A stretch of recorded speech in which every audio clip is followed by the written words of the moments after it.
A blast from Starfleet's starship past, the Buran Class would become a resurrected design from the 23rd century, making its mark in the 25th century. But what do we know about this refit class? Well, today we'll find out.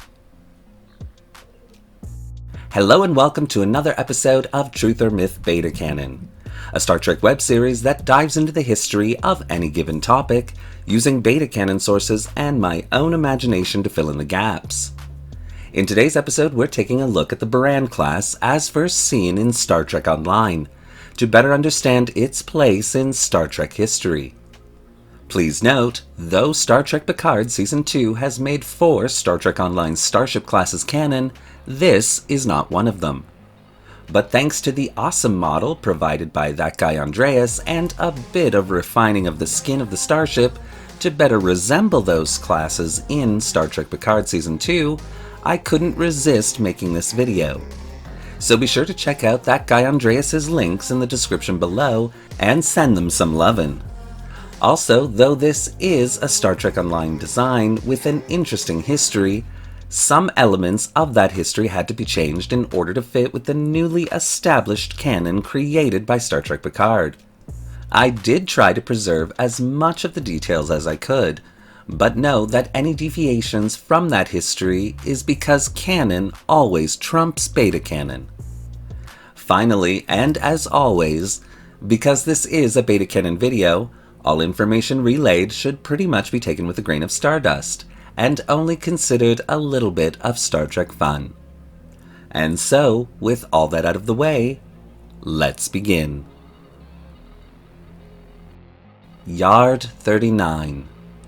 A starship construction facility located in the TL-9139 star system had been one of Starfleet's first established shipyards outside of Sector 001.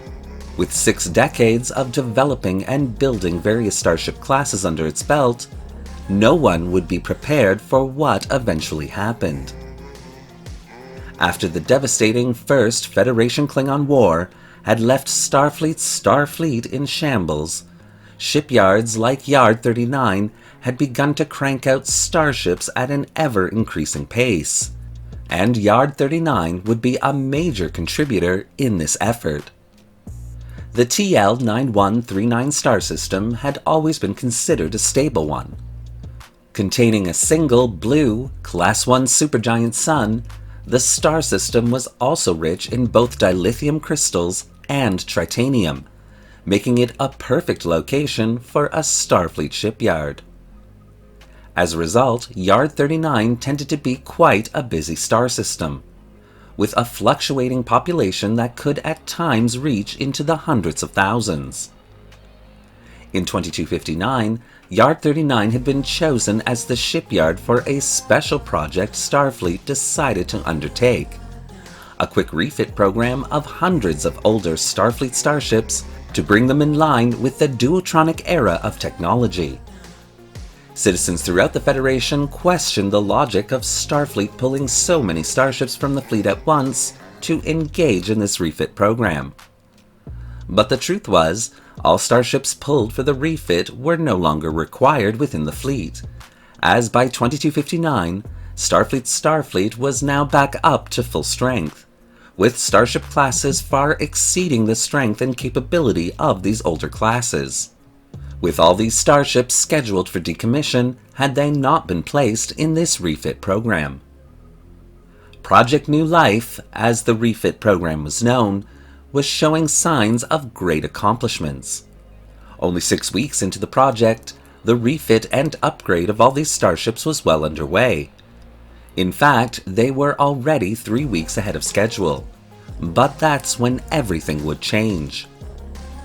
Without warning, the supergiant star of the system began to show increased activity, with the sun suddenly beginning to emit a relatively unknown form of radiation known as baryon radiation.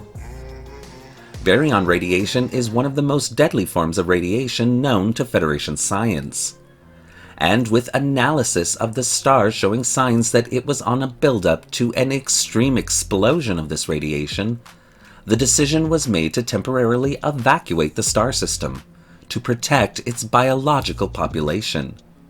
And by the time the sun did in fact expel waves of the radiation, thankfully the entire star system had been evacuated.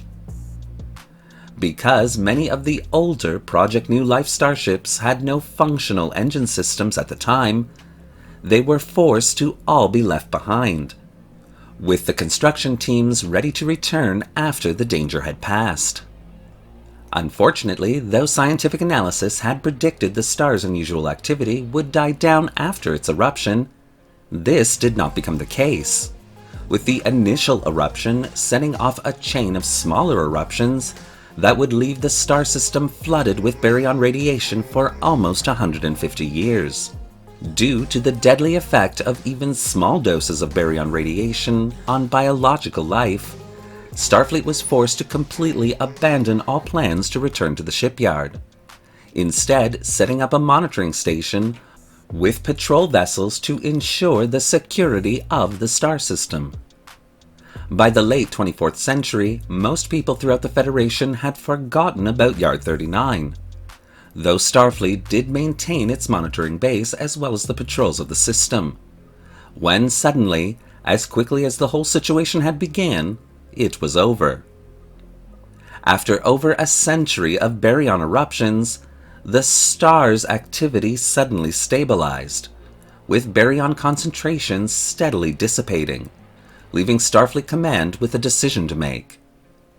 Since they couldn't trust the star to remain stable, it was clear that Starfleet's assets in the star system needed to either be removed or destroyed.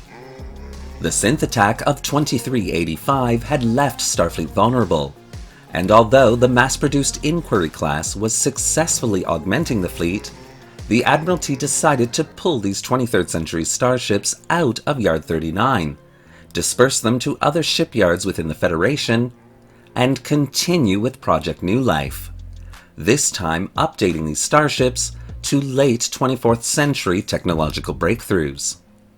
And one of the classes born out of this new New Life project was that of the Buran Class. Originally known as the Cardenas class, the Buran Class stood at a length of approximately 446 meters, and was designed to be operated by 300 officers and crew members. Because of its quad nacelle design, as well as all the advances made by Starfleet in more recent years, the Buran class would have a standard safe cruising speed of warp factor 8.3, with an emergency maximum speed of warp factor 9.985. Tactically, the Buran class was well equipped and presented the Starship redesign team a unique opportunity.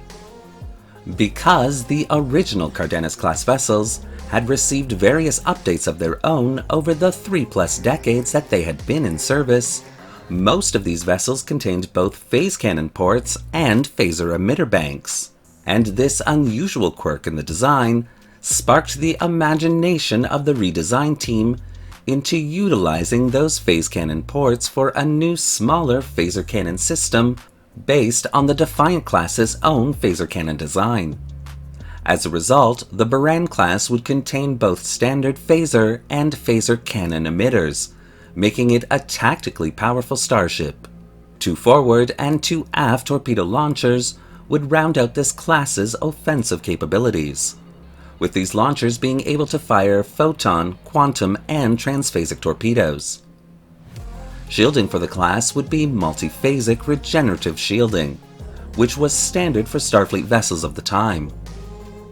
The Buran class would also contain a limited number of specially designed fighter craft which could be quickly deployed if necessary. Because of its speed and sheer firepower, the Buran class would be considered a tactical and emergency response starship design, adopting that mission profile and performing quite well in that role. The new USS Buran would be launched in 2397, to the delight of both Starfleet and the Federation at large.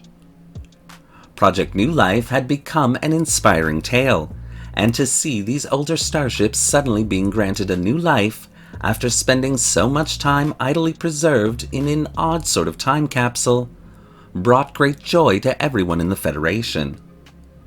And when the class performed way above anyone's expectations during its shakedown cruise, Starfleet Command immediately gave its seal of approval for the rest of the recovered starships of the Cardenas class to receive this update.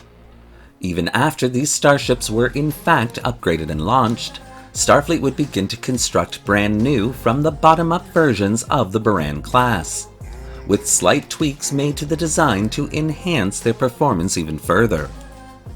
And because of Starfleet's policy of continual refits and upgrades during a starship's lifetime, the Buran Class would end up serving in Starfleet well into the 26th century, earning this class its historic place in Starfleet history.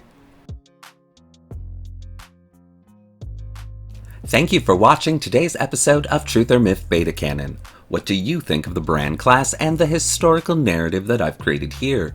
Do you want to see more videos like this one? Well, leave your comments in the section below, and don't forget to like the video and subscribe to the channel, hitting that little bell icon so you won't miss a single video we release. Want to help the channel get a refit and upgrade to make it a valued resource in the 25th century? Then consider becoming a channel patron. The link to our Patreon account is in the description below. Thanks again for watching. Live long and prosper.